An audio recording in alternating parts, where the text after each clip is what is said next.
And time now for today's press review, and for that I'm joined in the studio by Alison Sargent. Hello, Alison. Hey, Annette. And you're starting with Israel, where papers are marking the beginning of the post-Netanyahu era. Yeah, the new government was sworn in on Sunday, and the new Prime Minister, Naftali Bennett, said that it's time to heal the nation, as we read on the front page of the Jerusalem Post today. The right-wing paper bids farewell to Bibi in their editorial. They write that, quote, there is something ironic and yet symbolic about the fact that Israel will enter the post-corona era without Netanyahu at its head. That's because starting Tuesday, Israelis will no longer have to wear masks anywhere, and the paper says that they largely have Netanyahu and his successful vaccination campaign to thank for that, even if in the end it was not enough to keep him in office. For left-wing Israeli paper Haaretz, meanwhile, the irony is that Netanyahu was ultimately brought down not by his ideological opposites, but by his own former allies, a generation of politicians that, according to Haaretz, he himself raised and turned into adversaries by, quote, betraying and lying to them for too long.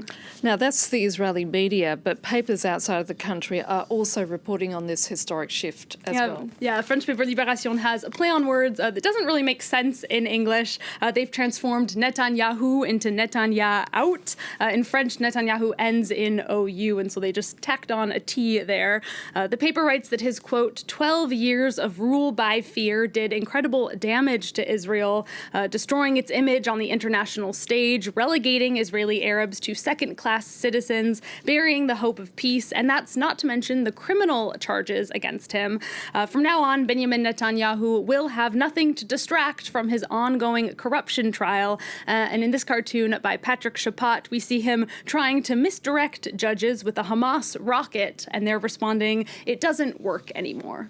Shifting topics, but staying with cartoons, and cartoonists have been having a lot of fun, haven't they, Alison, with this weekend's G7 summit? They sure have. They always do. A few cartoonists have been reacting to the promise from G7 leaders to do more to fight climate change. In a cartoon by Coco in Libération, we see G7 adversaries, Russian President Vladimir Putin and Chinese President Xi Jinping, who are a bit confused by the G7's desire to fight global warming. Putin is saying, but the temperature is already that of a Cold War.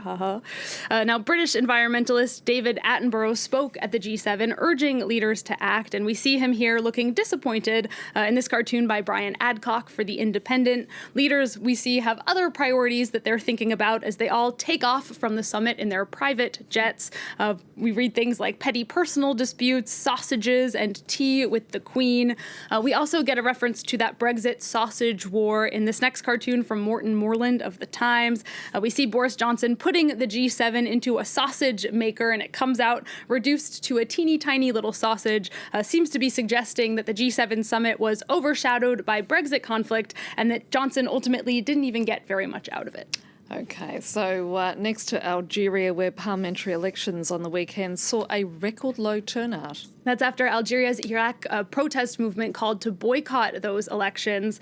Turnout was just over 30%. Now, despite that, Algeria's government newspaper, El Mujaid, hails this election as an important step in the democratic process. The paper also notes in that blue box on its front page the communication ministry's decision to revoke France 24's press accreditation. They accused France 24 of, quote, clear and repeated hostility towards our country and its institutions. Now, France 24 has responded in a statement saying, quote, we cover Algerian news transparently, independently, and honestly, as we do with all countries. Meanwhile, Algeria's opposition newspaper, Liberté Algérie, headlines on the shock and impact of that record abstention. They say it reinforces the defiance that currently dominates the country's political sphere. And then finally, cartoonist Dilem has one explanation for why so few Algerians turned up to vote. You can see they're all in prison, caught up in the wave of arrests of opposition figures that took place ahead of this election.